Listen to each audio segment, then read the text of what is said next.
How's it going, guys? And welcome to a Dallas Cowboys edition of LANGER at the Mic today on August the 12th, 2020.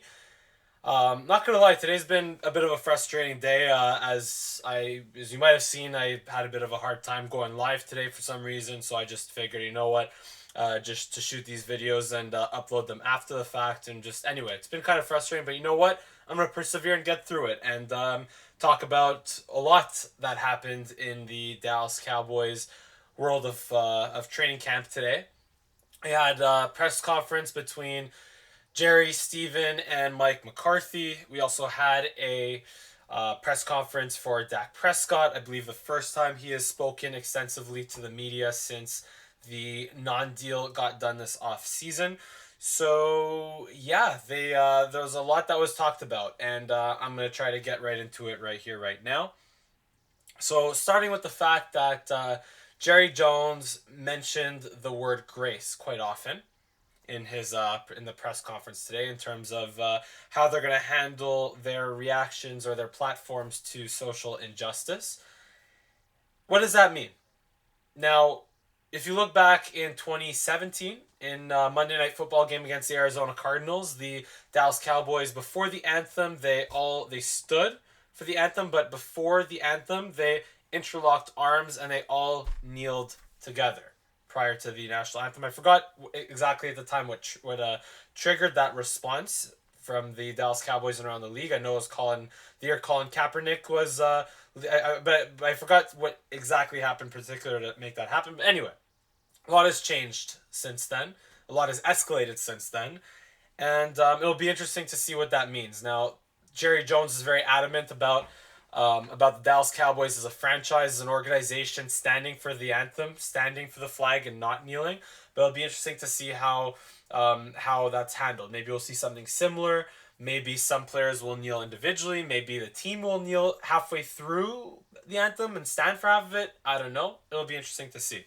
But because you have just the extreme of kneeling and the extreme of not kneeling, right, colliding together. So we'll see how Jerry is going to implement that in terms of the organization, how the Cowboys players will handle that, because Gerald McCoy and Don Tyree Poe, I believe, have also spoken out in I guess disappointment for the fact that Jerry hasn't really talked about social injustice to this point. But yeah, it'll be interesting to see. But what I do like is that, I mean, you could call it maybe more of a PR move than anything, but Jerry is listening. The Dallas Cowboys are listening, and they're trying to get input from as many people as possible, and they're trying to use. It looks like they're going to try to use their platform as appropriately as possible, in terms of responding to social injustice, and it'll be interesting to see what it ends up being. And my hope is that it will be the right move, and that it also doesn't hinder their ability to focus too much on football. I mean, obviously, social injustice and this whole issue, and the Cowboys using their platform to make a statement against social injustice is extremely important. But as Jerry did mention towards the end of that part of the press conference, is that his job is to run the Dallas Cowboys, and the Dallas Cowboys' job is to play football. So I hope that obviously they use their platform appropriately, but also it doesn't take away too much from their time to focus on playing football, which is what they love to do and which is what we love to see them do. So anyway, now here's another interesting point: the mini bubble, and it's really I can't say know enough about other NFL teams what they're doing right now. But in terms of the Dallas Cowboys, the way it's set up, where you have the Omni Hotel in the at the Star, the complex, the Star, right? And I've been there. It's a fantastic state of the art facility. I mean, what else can you expect for the Dallas Cowboys, right? But I'm honestly surprised that this wasn't thought about earlier to have the players, or at least the players that can stay at the Star for the duration, or at the Omni at the Star for the duration of training camp, as a mini bubble, so that way they don't come in contact with I don't want to say their family, but more so the public, and needing to do day to day things like maybe go to the grocery store, or whatever it is, between there and practice, right?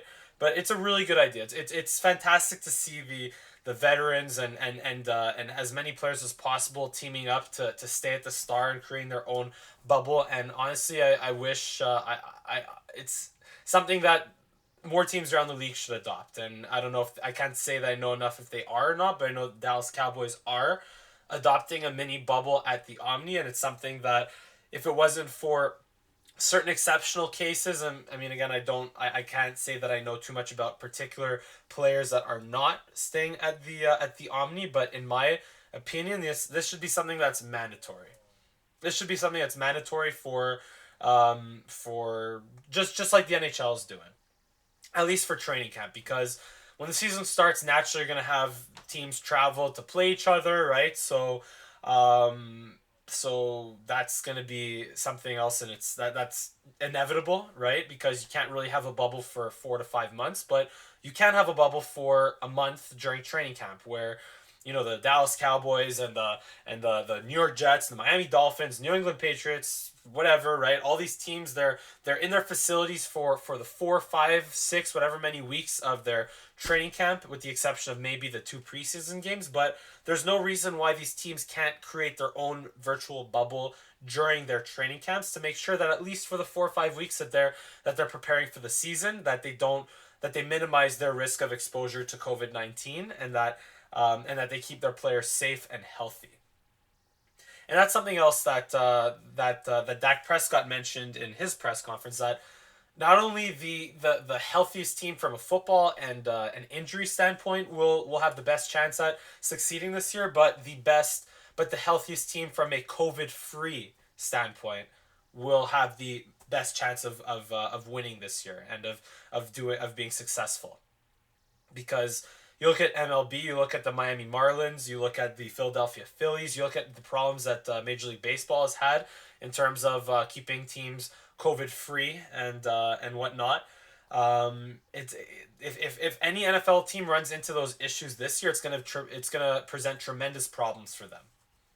And so far, the Dallas Cowboys have, despite the fact that Texas has been really hardly hit by the pandemic over the summer, along with Florida and a couple of other states, especially in the second wave. It's nice to see that the Dallas Cowboys are taking matters into their own hands, and the fact that they don't have any positive tests besides, well, I shouldn't mention the fact that Zeke got tested positive back earlier. I mean, that was a breach of confidentiality, which is a whole other issue of its own. But again, it's nice to see that the Cowboys have done a really fantastic job so far as a team in terms of trying to stay COVID free as much as possible, and now take it upon themselves to stay locked down in the bubble at the Star in Frisco, or at the Omni Hotel at the Star in Frisco. So really nice to see. And here's something along those lines that I kind of forgot to mention in terms of the Jerry Jones part of the press conference. I think Jerry Jones mentioned at one point that he plans to have AT&T Stadium filled at capacity for regular season games. Now, that's something that I personally disagree with. That I don't know what the government, what the state of Texas has to say about that. I don't know what the NFL has to say about that. And I don't know. I didn't see it as much of a strong storyline so far today in terms of all the other spiel that has gone on with the press conferences that went on today for the Dallas Cowboys. But yeah, I mean, I definitely know that New Jersey, New York Giants, New York Jets aren't going to have any fans in their stadium. It'll be interesting to see how teams like the Seattle Seahawks, who rely so much on their 12th man, or who have or how, I don't want to say rely, but just the 12th man is so much a part of Seattle Seahawks football and their culture and their franchise, right? If they don't get to play with any fans and the Cowboys play at Seattle, I think it's week 3 this year. That'll be a tremendous advantage for the Dallas Cowboys, and any team that they look on the schedule and they have to travel to Seattle, and they have to face the dreaded 12th man, and if the 12th man isn't even going to be there this year, that's going to be something that maybe not so much an advantage, but just an amazing like a huge weight off the shoulders of teams that are going to have to travel into Seattle. And if Dallas is going to be full at capacity, I really don't agree with that. As much as I want the Cowboys to maintain as much of a home field advantage that they can maintain, even though I think AT&T Stadium isn't one of the unfortunately not the strongest home field advantage. That's again another whole other story outside the pandemic, but. As much as I want to see the Cowboys have as much of a home field advantage as possible by having a stadium filled at capacity, just this year isn't the year for it. It just really isn't, and I hope that that's something that the Dallas Cowboys get right in terms of the way they have home field or home games this year at AT&T Stadium. So yeah, it'll be interesting to see, and I hope the Dallas Cowboys will get it right. Now moving on. In terms of, I believe the Cowboys will be starting their practices in shells and pads by the end of this week. It'll be interesting to see how Mike McCarthy really gels with the team. I mean, so far there has been a bit of inconsistency in terms of how Mike McCarthy has been communicating with the media, in the sense that the offense would be based on Kellen Moore's language, but Mike McCarthy's philosophy, or Mike McCarthy's language and philosophy that the players have to adapt to. It sounds more like it's going to be more Kellen Moore's language and Mike McCarthy's principles, so that's good to hear. They'll make it easier to adapt to Mike McCarthy's philosophy. But either way, even with this situation, as unfortunate as it is, from a football standpoint, from a fact that the Cowboys have a new coaching staff, an almost entirely new coaching staff, I still believe in this coaching staff. I fully believe in Mike McCarthy and what he will be bringing to this team going forward for this year and onward, even despite the circumstance. So, I'm really interested to see what Mike McCarthy coaching this team will translate to in this season, and really excited for that. And of course the defense. Offensively, it's more about timely play calling than anything, because from a stats standpoint, they were top 5, top 10 in yards and rushing yards and points and all that. So it's more about just getting the job done when the game's on the line and calling the right plays. And I think that Mike McCarthy's philosophies with mesh with Kellen Moore and just really trying to put players in position to succeed than to play a certain way, like Jason Garrett and the way they ran their offense before expected other players. I'm really it'll be really cool to see, and I think it'll translate to really awesome results. And that leads me to our next topic here of Dak Prescott. Dak Prescott, like I said, had his first appearance in front of the media, or clear appearance in front of the media, since the non-deal got done this offseason, and I just think he owned it. You just owned that press conference, and that just shows how much the Cowboys should have gotten a deal done earlier, because I don't want to really comment on the state of making a deal this offseason, especially when the Patrick Mahomes deal hit, especially when the added uncertainty of COVID-19 and the salary cap and all that. I mean, did that have a play in it? It probably did, and that's why they didn't get a deal done. But the biggest mistake the Cowboys made was not getting that Dak Prescott deal done before the season. Even if it was a 4-year Jared Goff deal or a 4-year Carson Wentz deal, so be it. Because the way Dak handled himself in this press conference, and the way I think Dak's going to play this year with his weapons and with Mike McCarthy coaching and with Kellen Moore using Mike McCarthy's principles, will be phenomenal. And just the way that he showed that he's not at all fazed by any of the distraction or anything that was ongoing with the negotiations and this entire offseason. The fact that Dak has the mental ability to put that all aside and really focus on here right now. And football just shows that he is. An argument can be made that Dak Prescott is the mentally strongest quarterback in the NFL. I mean, you think of Matthew Stafford as another guy who's mentally strong, and obviously the guys that are obvious: Russell Wilson, the Tom Brady's, the Patrick Mahomes, right? Obviously, those guys are mentally strong as well, of course, but Dak Prescott definitely has the it factor, and just his charisma, the way he carries himself as a leader, the way he addresses the media, the way he puts to bed any doubt, or at least as much as possible the doubt in his in his faith in the franchise, and whether he sees himself as the long term Dallas Cowboys quarterback or not, he put that all to bed with this press conference. At least for now. At least he did the best he could. And I wonder if again, I don't know if Kirk Cousins did the same thing in his press conference. With the now Washington football team back when he got franchised in back to back years and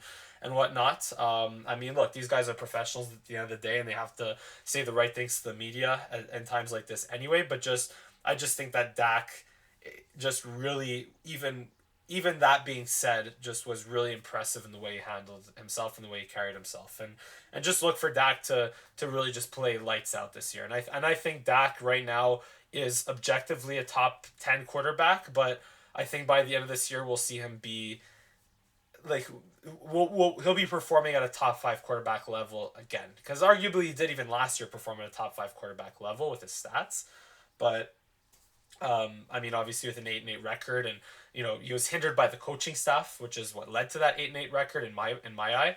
But this year, with now with the coaching staff figured out, with the offensive personnel figured out, between Amari, Michael Gallup, CeeDee Lamb, Ezekiel Elliott, strong offensive line, even Tony Pollard, even Blake Jarwin, right? You have the personnel to continue being as good, if not even better than last year offensively, right? Now defensively, the Cowboys might take a bit of a step back from a personnel standpoint on defense, but from a coaching standpoint, definitely a leg up this year on defense. So all you got to do now offensively is just keep producing, keep getting the yardage, but just make those little plays here and there in those 8 games that the Cowboys were had a chance to either go ahead, right? They had a chance at a game tying or game winning drive and didn't execute. Just got to execute in those instances, and the Cowboys will be at least a 10 or even an 11 win team this year. Without a doubt. That's what it's going to come down to, and Dak Prescott's going to be a huge part of that. And yeah, that's pretty much the important points of the press conference today. I'm happy I was able to get this Cowboys video in amongst all this NHL and Montreal Canadiens stuff going on. But yeah, just I'm gonna try to post a couple of other Cowboys related stuff this week as well. So stay tuned. But yeah, thank you for watching this episode of LANGERR at the Mic. If you enjoy my commentary, then give me a like on these videos, and subscribe to my channel. Also follow me on Twitter at Mike Langer, and on Instagram as well at Mike Langer in the description below. And yeah, this has been a Dallas Cowboys edition episode of LANGERR at the Mic. Thank you for watching, and see you next time.